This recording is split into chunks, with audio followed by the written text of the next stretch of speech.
So yun guys, no, ngayong araw pupunta tayo sa doktor, no, para ipa-check up yung mata ni Tatay Damaso. So yun si Tatay. Tay, alis na tayo, Tay. Tara. So, pa-check up natin yung mata mo ngayon. Ha? Okay, lalayan mo na eh. Sige. Bro, tara bro. So yun, no, abangan nyo po, papunta na po kami doon sa doktor. Nandito si Tatay sa likod ko. At doon si Sarge at si Pinunong Gabriel. At siyempre, no, si Nanay, no, yung asawa ni Tatay Damaso. Gusto mo mag-vlog ni ni Pinunong Gabriel?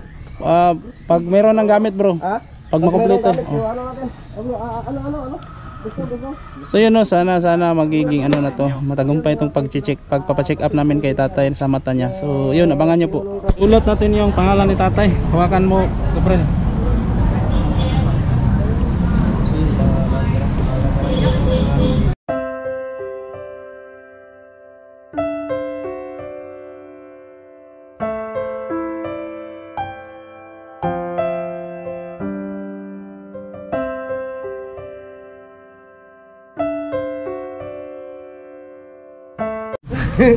So yun, no, tapos na natin isinulat yung ano ni Tatay, kaya ipasa natin to doon. Hawakan. Hindi tayo makapasok dito. Ha? Dito lang tayo sa labas.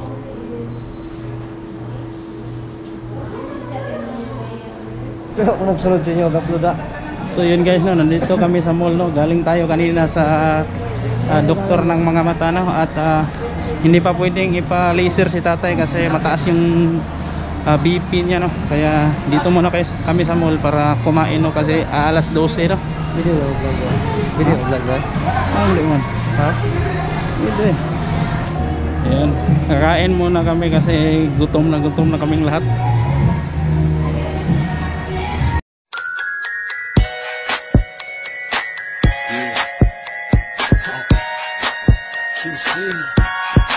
Holding hands, no, sana all.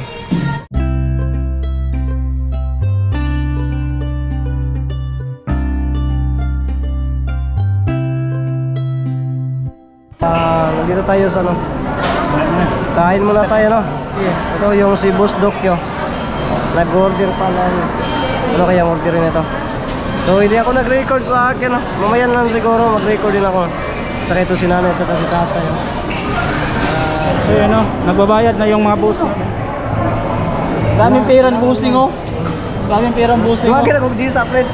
Huwag exit mo, kulangan ko.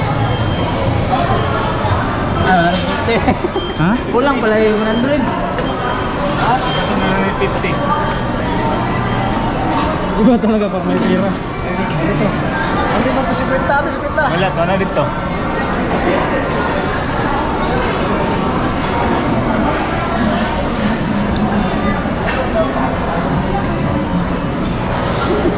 Dami pira ni... Bro. Hingi ka lang resibo dyan, bro. Yun, binayaran na ng boss namin para makakain kami. Grabe, iba talaga ba sa busing ba? Kasi daming perang busing. Busing! Ang tubi lang busing. Wala tayong matubil busing. Bakit nawawala yung si Quinta dito? Ha? Ano? Yeah! Oh. Ayun, mga kanjo. Pinuprok ba rin ka? Baril pang 50. Prok barrel pa ito rin Quinta. Kaya pa tayo? Kanay, kaya pa? Okay na, salo na yun. Hulat sa Tatay, maluto to kaya nangahoy pa daw ang nagtigluto.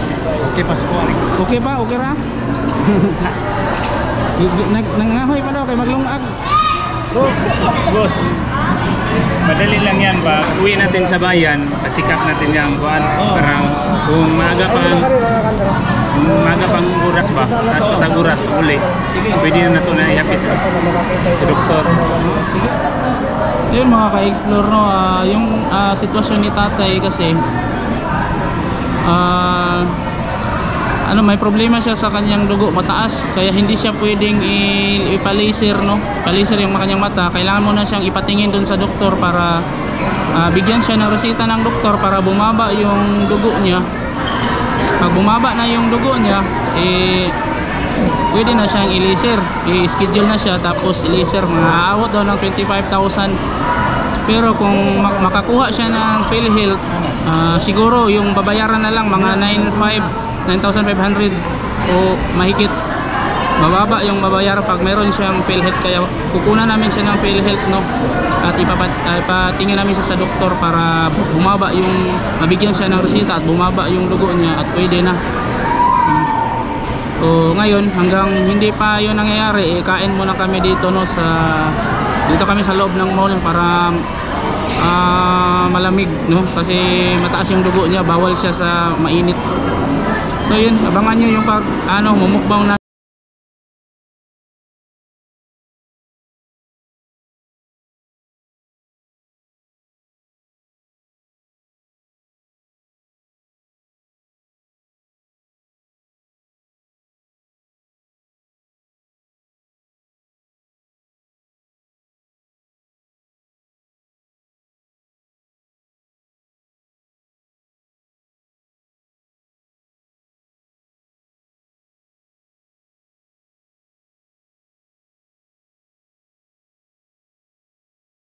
Busog na kaming lahat.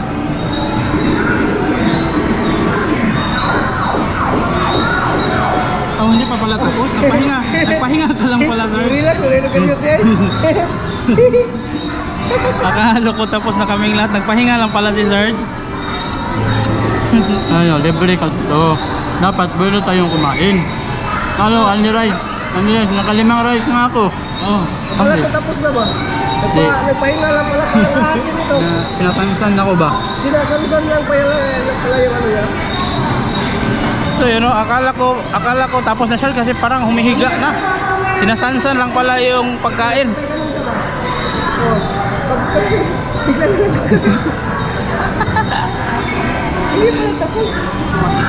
Ayun, punta na kami ng PhilHealth ngayon, no, para kukuha ng PhilHealth para kay Tatay Damaso. At baka mamaya kaya pa ipa-check natin siya sa doktor yung mataas kasi yung dugo niya para mabigyan siya ng resita. Pag bumaba na, pwede na siyang dalhin doon sa doktor sa mata para ma-laser na yung katarak.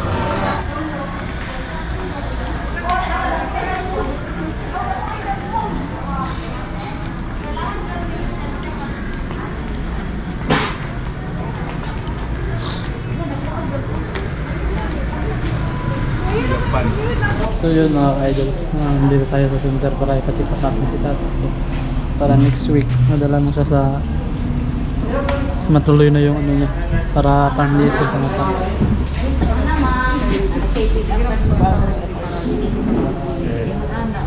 Anak ni Tatay, siya yung nagpa-fill up ngayon.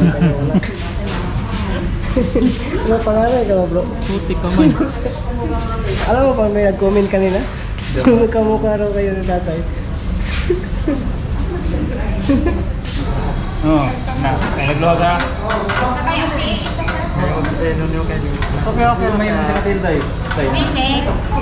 Shoutout sa mga DSW ng Mabini. Yan. Hi. Hi. Taga Mabini, taga Pangibahiran, may nga BSW. DSW sa Pangiliran. Sa Mabini.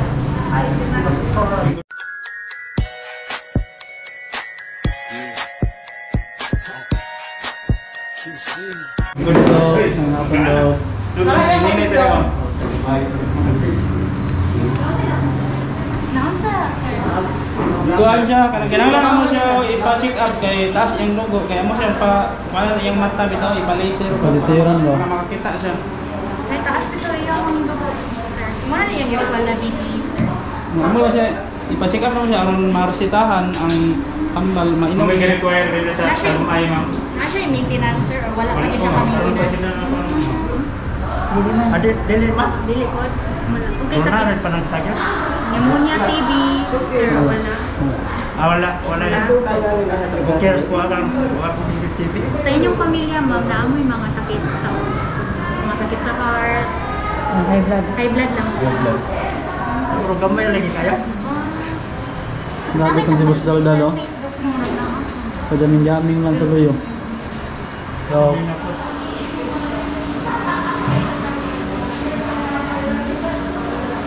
Kaning vitamin B complex 1 tab once a day siya po. Kaon na siya dito, diretso lang dito sa... Nasa bayad no? Wala. Libre na siya. Oh, inom kang losartan ha. Isa ka buok sa isa ka adlaw. Oh, 20 na siya ka buok. Kung mahutdan ka, balik na pud ka diri ha. Balik ko sa Oh, pero diretso na siya dito dili na mo. CBC, FBS, dito ni sa Ilaalaba sa Mako kay wala mo guning laboratory diri. Oo, mangita pa mo laboratory. Pwede po sa Dili na Tago. makuha ang result na naman. Dili. Kay kailangan pa ni siya FBS no fasting blood sugar, kailangan pa niya mag-fasting. Di siya mukaon Tay, for 12 hours. kailangan pang mag-Islam tayo. pero nanay, ano, bisita sa pang babae sa BP. Kasi pang baba. Humanon sa ganito, kailangan pa maglaboratory. Manon sa ni siya, Humanon tapos sa balik siya diri for follow up. Oo, anak, lumino gyud. Ganyan, nawahan naman sa BP. Okay na sir, Salamat ma'am. So yun, kailangan pa magpa-laboratory ni tatay no? So yun guys, nakauwi na tayo dito sa bahay no. Galing kami kanina pagpa-check up kay tatay no sa Tagum Eye no, yung sumusuri sa mata. Ayun. Nakapag ano na kami doon, pero hindi pa siya ano daw, katarak daw yung ano sakit ni tatay sa mata at hindi pa siya pwedeng i-laser no, i-laser daw yung para matanggal yung nakaharang doon sa lente ng mata niya. Pag natanggal yun, makakakita na si tatay, pero sa ngayon hindi pa siya pwedeng i-laser no, dahil kailangan pa siyang ipa-check up no, kasi mataas yung dugo niya. Kailangan munang bumaba yung dugo niya at wala nang ibang mga ano sa katawan niya para nasa kung ano, maayos na kondisyon na si tatay, pwede na siyang isalang doon sa laser. So kanina pa-check up kami dyan sa center no, at ayun, nag-request yung doktor na ipa-laboratory, kaya bukas na naman laboratory si tatay bukas. Pag tapos ng laboratory, doon natin malalaman kung meron pa bang mga, doon malalaman ng doktor kung meron pa bang mga ibang gamot na kailangang inumin si tatay. So kanina binigyan niya muna ng ano si tatay nila ng yung vitamins at yung losartan daw, tig-isang tableta kada araw. Yun muna yung i-maintain ni tatay no. Tapos pag ano na, pagkatapos ng laboratory bukas, kung meron pang ibang karamdaman si tatay, saka na magbigay ng reseta yung doktor. Pagkatapos nun, kung merong reseta, bilhin. Kaya yun, ipainom ka tatay hanggang sa i-monitor si tatay yung BP niya araw-araw. Kung magiging normal na yung dugo ni tatay, wala na siyang ibang dinaramdam, magbabalik na naman kami doon sa doktor sa mata no, para ipa-schedule siya para sa laser no, sa pag-laser ng kanyang katarak sa kanyang mata. Para ang sabi ng doktor ano muna daw, right eye muna yung i-laser, hindi daw pagsabayin yung dalawa. At pagkatapos nun saka na yung left eye no, schedule na naman. Yun yung sabi ng doktor kanina. So yun, abangan nyo lang po no, gagaling din si tatay no. At maraming salamat po sa inyo na lahat na sumusuporta sa Team Solomon no. Ganito pala, kung meron man gusto din tumulong para kay tatay no, mag-ano lang kayo, mag-comment lang po kayo no, kahit maliit na halaga makakatulong po yan. At yung pagpa-check up namin merong tumulong doon no. Hindi ko na lang siya sasabihin dito sa vlog ko, pero nagre-report po ako sa kanya no, kung yung magkano yung binayad namin doon no, yung resibo ipapakita ko. So yun. At maraming salamat po sa lahat ng supporters ng Team Solomon no. Abangan niyo po ang susunod na pag namin katatay, pag kompleto na po yung okay na yung blood pressure niya, wala na siyang niramdam. Susunod nating punta doon is laser na para gumaling yung mata ni tatay. So yun, maraming salamat po and God bless you all.